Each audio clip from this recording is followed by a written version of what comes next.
Орчуулан хүргэж байна. Авахгүйхийн ухаанаар хандна уу?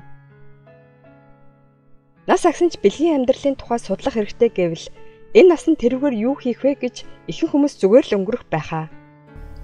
Бага залуу байхад секс, бие бэлтрийн тал дээр их сонирхдаг учраас судалдаг байсан ч нас ахих тусам энэ зүйлд гаргах хүчин чармайлт багасдаг. Өнөөдөр та бүхэнтэй өндөр насны бэлгийн амьдралын талаар мэрэгжилтнүүдийн судалгаанд тулгуурлан ярилцахыг хүсэж байна. Энэ нь биеийн хүч чадал нь буурч эхэлж буй ямар ч насны хүмүүст хамаатай. Миний хувьд ч нас явж буй хүмүүс хэрэгтэй юм болов гэж бодон та бүхэндээ хүргэхийг зорилоо. Хамтдаа суралцъя. Лайк дараад өргөжлүүлэн үзээрэй. Хэрэг та үүнийг мэдээд авбал цаашийн амьдралд тус болно гэдэгт итгэлтэй байна. Нас ахих тусам биеийн махбодын хөвшрөлтөөс болж бэлгийн чадах буурдаг. Сэтгэл зүйн хувьд ч гутранг болоод ирэхээр секс хэвэн хийхэд хүндрэлтэй тохиолдол олон байдаг. Үүний үр дүнд тэр хүслээ дүүрэхийн тулд хар тамхи бэлгийн хэрэгслийг өөрийн мэдлгүй хайдаг. Залуу байхад 100 метрийн зайд гүйж шүнжэнгөө клубт үндсэн ч маргааш нь ажилдаа явдаг байсан ч нас ахих тусам тэгж чаддаггүй. Бэлгийн амьдралч мөн адил залуу үеийн шигээ байнга хийх нь хэцүү. Мөн удаан хугацаанд хадгалах нь амаргүй гэдгийг хүлээн зөвшөөрч өөртөө ухаалаг харилцааг хайж олох хэрэгтэй. Нас агсанч бэлгийн дур хүсэл байдгийг хүлээн зөвшөөрөх нь чухал бөгөөд хосууд энэ тал дээр харилцан хүчин чармайлт гаргах нь зөв. Гэхдээ бэлгийн харилцааны хэд их мэдлэг бэлгийн дур хүслийн талаарх мэдээлэл автах шаардлагагүй. Залуутай айхтар халуун ногоотой хоолыг ямар ч асуудалгүй үдэж чаддаг байсан бол нас ахих тусам бидний ходоод ийм төрлийн хоолыг хүлээн авах боломжгүй болдог тул илүү зөөлөн хоол ундыг хайж эхэлдэг бидтэй. Бэлгийн амьдралч мөн адил залуу наснах шиг зөвхөн бэлгийн хавталд орж дур тавина гэхээс илүү бие биенээ илэх, таалах, үнсэх гэд бэлгийн харилцааны эргэн тойронд хайр, дотн харилцааг илэрхийлэх нь чухлаа. Бэлгийн харилцаагаар бие биентэйг нэгдгээс гадна харилцан биенээ сонирхох, дотн яриа өрнүүлэх, инхрийлэх, тэврэх, үнсэлцэх, мэдрэмжээ хуваалцах зэрэг нь бэлгийн харилцааны сэтгэл хөдлөлийн нэг хэсэг юм аа. Хосуу тэр талын яриа өрнүүлж бие биенээ харилцан өдөж, сэрлийг нь хөдөлгөн бэлгийн харилцаа хийн гэсэн үг ээ. Гэрэлсэн хосуудад боломжгүй зүйл гэж юу? Нас агсанч нөхөр хий гэж их хүсдэг учраас хэцүү байдаг гэж хэлдэг хүмүүс бий. Өнөө үед хүн бүрэл эрүүл мэндэд санаа тавьдаг болжээ. Нас өндөр болсон ч бие хаагаараа эрүүл саруул нөхрүүдийн тоо нэмэгдэхийн хэрээр эрэгтэйг төв болгосон нь зөвхөн дур таах бэлгийн харьцаанд орохыг хүсэх тохиолдол их байдаг. Зарим тохиолдолд тэд порно видео бичлэг дуурай хийх эсвэл бид ачаал өгөх туслах хэрэгсэл ашиглагыг алддаг. Нөхрийнхөө шаардлагыг хүлээн авах ч хэд бэлгийн дур хүслийг нь тайлж өгөх үү яах вэ гэж шаналтай эхнэрүүд олон бий. Ийхүү бэлгийн харьцаанд хувийн зан чанартай таарахгүй байгаа эхнэр нь нөхрийнхөө энэ шаардлагад доромжлол ичид зовсон мэдрэмж авдаг. Нас ахих тусам гэрэлсэн хосуудын бэлгийн харьцааны асуудалд тийм ийм хүмүүс 7 хоногт хэдэн удаа хийдэг гин зэрэг найдваргүй харьцуулалтаас илүүтэй хосуудын хувьд өөрсдөө тохирох арга барилд анхаарлаа хандуулах нь зөвөө. Энэ хэтэрхий эротик биш гэж юу гэж бодсон ч хоёулаа зүгээр гэвэл зүгээрээ. Гэтэл тийм ноцтой үйл биш гэсэн нэг тал нь няцаавал хийхгүй байсан дээрээ. Нөхрүүд эхнэрийнхээ биеийн байдлыг ойлгох хэрэгтэй.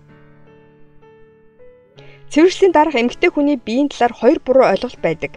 Нэг нь цэвэршил болоход эмэгтэйчүүдийн бэлгийн үйл ажиллагаа дуусдаг.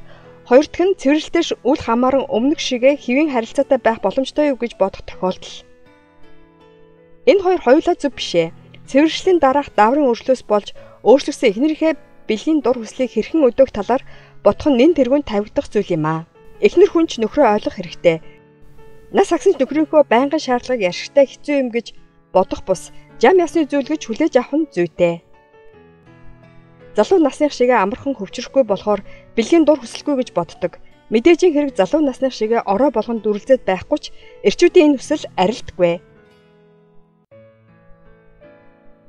Эр хүн босгод авах тэнхээтэл бол юу ч хийж чадна гэсэн хуучны үг бий. Хэрвээ эхнэр нөхрийнхөө хүслийг ядаргаатай гэд үл тоомсорлвол нөхөр нь эр хүний оршихуйг нь үл оошоож байгаа мэдрэмж төрж өөртөө итгэлээ алдаж сэтгэлийн хямралд ордог. Байнга хийхийг хүсэхээс илүүтэй тэр тал дээр огш шаардлага тавьдаггүй нөхрийн хувьд ийм байж магадгүй. Америкийн ахмадын нэгэнлэг 65 ба түүнээс дээш насны эрэгтэй эмэгтэй хүмүүсийн бэлгийн харьцаа өндөр насны аз жаргалын талаар судалгааны үр дүн зарлажээ. Сард нэгээс олон удаа бэлгийн хавтал ордог өндөр настай хосуудын 60% нь аз жаргалтай байна гэж хариулсан бол 80% нь гэр бүлийн амьдралдаа үнэхээр сэтгэл хангалуун байна гэж хариулжээ. Нөгөөтэйгүр сүүлийн 1 жилийн хугацаанд нэг ч удаа бэлгийн харьцаанд ороогүй өндөр настай хосуудын дөнгөж 40% нь аз жаргалтай, 59% нь үнэхээр сэтгэл хангалуун байна гэж хариулжээ. Тэр хэмжээнд нас агсанч бэлгийн харьцаанд орох нь гэр бүлийн аз жаргалыг нэмэгдүүлэх нууц нь юм аа. Бэлгийн харьцаанд хосуудад аз жаргал авчрахаас гадна бие махбодод эрч хүчийг өгдөг.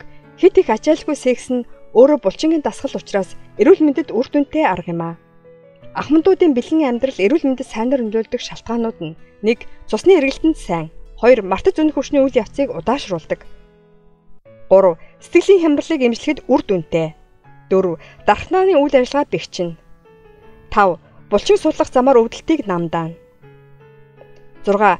Эмэгтэйчүүдийн ясны сэргийлэлтээ сэргийлнэ. 7. Эмэгтэйчүүдийн умын өвчнөөс урьсан сэргийлнэ. 8. Арьс арилгаан сайн, залуу харагдуулна. 9. Эрэгтэйчүүдийн бэлгийн сулралаас сэргийлнэ. 10. Эрэгтэйчүүдийн төрөө булчирхаан өвчнөөс сэргийлнэ. Эрүүл мэндэд ийм сайн нөлөөнүүд байдаг юм байна. Настай хүн бэлгийн харьцаанд орхон зүрхний шигтээс үүсэх эрсдэлтэй гэж боддог хүмүүс байдаг. Гэвч та зүрх судасны өвчтөй эсвэл бэлгийн сулралын эсрэг эм хэрэглэж байсан ч хосууд хэвийн бэлгийн харилцаанд ороход ямар ч асуудалгүй гэдэгт итгэлтэй байж болох юм шиг байна. Судалгааны сүнсэд бэлгийн харьцааны улмаас нас барах эрсдэл өндөртэй хүмүүс нь зүрхний өвчтөй хүн биш, харин танил бус орчинд залуу эмэгтэйтэй бэлгийн харьцаанд орсон эрчүүд байдаг.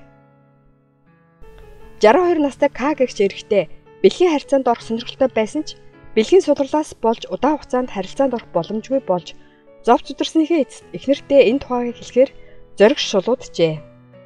Идэвхтэй сэргэлэн эхнэр нь нөхрийнхөө оронд урологийн эмнэлэгт цаг авч хамтдаа зөвлөгөө авчээ. Аз болоход К-гийн өвчнөд бэлэг эрхтний цусны эргэлт муу байгаас үүдэлтэй бэлгийн судрал байсан бөгөөд тохирсон эмийн тусламжтайгаар эмчлэх боломжтой байв.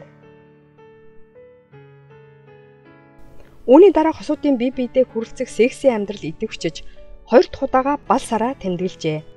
Өндөр настай хүмүүсийн бэлгийн харьцаанд тохиолдог гол асуудал бол эрэгтэйчүүдэд бэлгийн сулрал, эмэгтэйчүүдэд ихэвчлэн синовал шингэний шүүрлээс үүдэлтэй диспарианы юм а.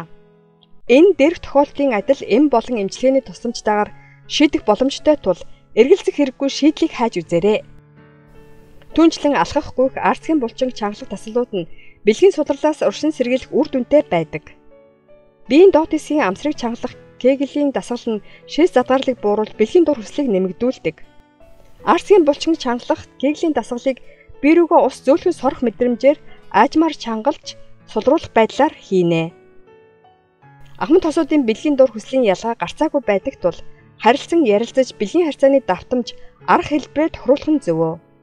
Зөвхөн дур тавих секс нь бэлгийн амьдрал гэсэн ойлголтоос салах хэрэгтэй.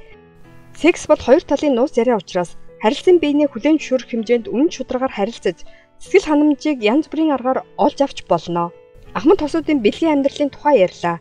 Америкийн жүжигчин Джон Берримор секс нь маш бага цаг зарцуулдагч асар их асуудал ярьдаг гэж хошигножээ. Тэр хэмжээнд сахилга бат хүчин чармайлт хэрэгтэй гэсэн үг ээ. Танд таалагдсан бол хэрэгтэй хүнд нь түгээгээрэй. Баярлалаа. Та цаг хугацаанд нь амьдралдаа хэрэгтэй бас сонирхолтой мэдээлэл хүлээн авъя гэвэл subscribe-ийг дарж миний YouTube сувагт бүртгүүлнэ үү. Мөн лайк дараад хэрэгтэй хүнд нь шеэр хийж цааш түгээнэ үү. Баярлалаа.